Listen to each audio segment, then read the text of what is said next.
All right, hello everyone. My name's John. I'm a student physical therapist working with Dr. Pratt. Today we're going to do a demonstration of electrical stimulation. In this specific case, we're going to do a high volt TENS. This is for pain modulation mostly. Our patient today is a 36-year-old female who 4 months ago had a baby and 2 months ago was lifting the baby out of the crib and pulled a muscle in the low back and has been having some pain ever since.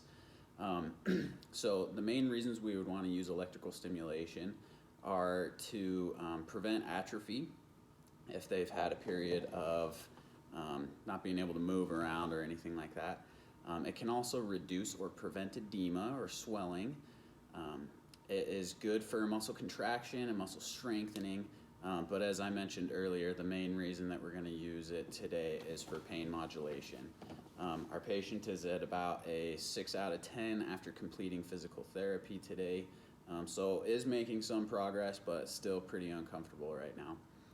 Some contraindications or reasons we wouldn't want to use electrical stimulation include if the patient has an implanted device like a pacemaker, if they have a seizure disorder like epilepsy, if they are pregnant and have a history of miscarriages, you would want to avoid this. If they're pregnant, you would want to avoid putting electrical stimulation around the abdominal area or the pelvis. Also, if they have any type of cardiac arrhythmia, we wouldn't want to do this just to keep the patient safe. And some other common ones are if they have an active deep vein thrombosis or any active cancers. So before we get started, hi, my name's John. How is your knee feeling now? My knee's good. Or your back, I'm sorry, your back. No, you're good. It's still a little painful, but... It's a little sore? Yeah. Okay. So I want to use what's called electrical stimulation. It's really good for helping with pain, but before we do it, I want to make sure that we're safe to use this on you. Okay. Do you have any deep vein thromboses? Nope. Do you have any active cancers? Nope. Do you have any seizure disorders like epilepsy? Nope. Okay. And then do you have any implanted devices like a pacemaker or anything like that? Okay. So as I stated earlier, patient is currently not pregnant. So I think we would be a good candidate to use this on you today for the low back like I said, this will really help with your pain. So are you okay with doing that? Yes. Okay, perfect. So I will have you flip over. I'm going to move this big old red bolster. I'm going to stick this under where your hips will be. Okay. And then I'll have you lay prone on your belly for me. So something important when doing electrical stimulation, if you're in an area that is a little more personal, the low back isn't bad, but just to make sure that the patient feels safe, I'm going to use a couple towels to kind of drape. I'm only going to expose the area of the low back that we need to expose, and then I'll cover it back up with a shirt or the towel just to make sure that the patient feels covered up. So I will have you go ahead and pull your shirt up a little bit. Okay, perfect. And then I'm just going to place these towels on you, but before I do, I just want you to point to the spot on your right side where you're feeling the pain the most. Right around there. Okay. So I'm going to put this in and tuck it just under your belt, and then another towel just to keep you covered up as much as we can. Okay.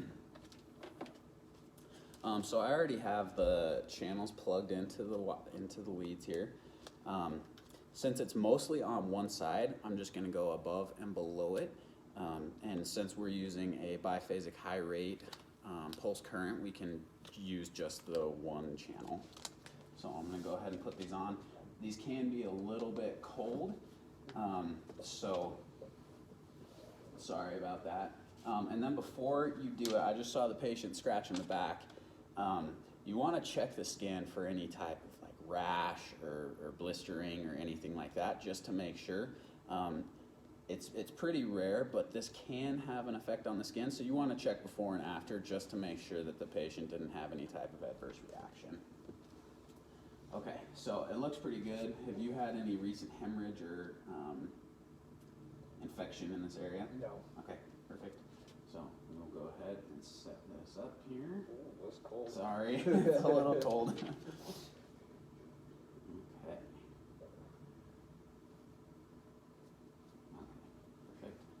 fold this over just to keep you covered up. And now we're gonna demonstrate how to do this on the machine.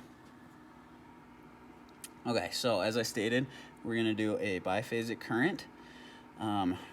Typically you wanna do this for about 20 minutes, so I'm gonna go ahead and ramp up that time. And then I'm gonna push this button here to change the rate. So the pulse rate, that's 50 pulses per second. That's actually pretty good, but the pulse duration is a little high, so I'm gonna lower this a bit. I'm gonna get it to about 100, so it might take a second.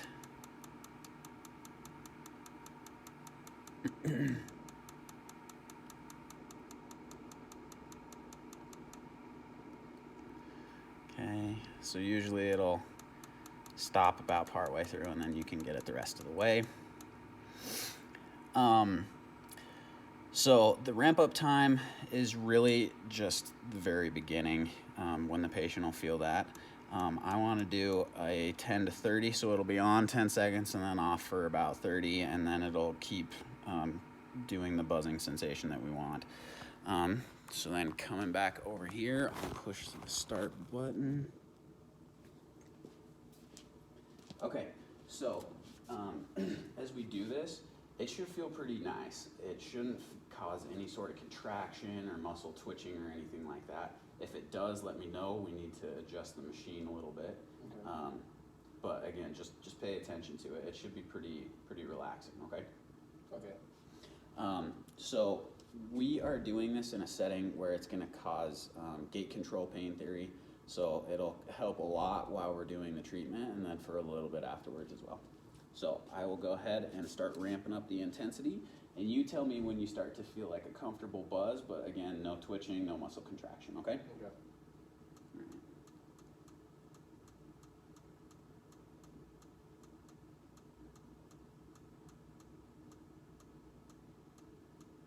I'm feeling the tingling right now. Okay, so we'll go ahead and start, and we'll kind of let that run for a minute. And again, just make sure it's not painful or anything like that, okay? Okay. So I decided to use bigger pads. Sometimes this can be a little uncomfortable if you have the smaller ones, and there are other currents that are a little bit more comfortable, but this is gonna work better for this specific situation. And again, it's all about patient comfort and helping the patient to recover as well. Okay, so after about 20 minutes, the treatment is gonna be over. So if the machine hasn't turned off, just go ahead and turn it off, keep them safe, make sure they don't get a shock or anything like that, which doesn't really happen, but again, just keeping patients safe. Okay, so how does your back feel now? It feels good. Okay, great. All right, so I'm gonna cut off the machine here. I'm gonna lift up the towel, we'll take the pads off. I'm gonna check your skin just to make sure there was no sort of reaction, and then we'll be good to go, okay? Okay. All right.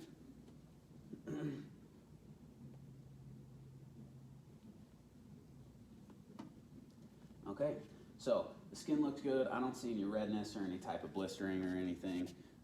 So I think we had a good successful treatment with it today. And now I will let you sit up, get ready, and that'll be it for your treatment today. Okay, so that is electrical stim.